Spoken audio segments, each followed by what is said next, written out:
आपण किती पण आजारी असलो ना तरी पण सकाळी उठल्यावर ना आपली कामं वाटच बघत असतात आणि मग जिथे दोघंच राहतो ना तिथे काही पर्यायच नसतो, ती आपल्यालाच करावी लागतात। तर काल तब्येत थोडी खराब होती, मग सकाळी उठल्या पहिल्यांदा रात्रीची भांडी लावून घेतली जी घासली होती, नंतर पाणी आलं, पाणी भरून घेतलं, किचन ओटा पुसून घेतला, मशीन वगैरे भरून घेतली।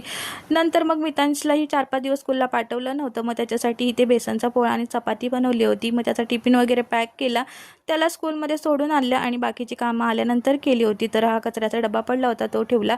आता म्हटलं दिवाळी संपली, लाइटिंगसुद्धा काढून घेतली, गेल्या वर्षीचीच होती, म्हटलं जोपर्यंत बंद पडत नाही तोपर्यंत यूज करता येईल, तिला व्यवस्थित पॅक करून ठेवलं, झाडू मारला आणि मग थोडासा चहा पिऊन घेतला।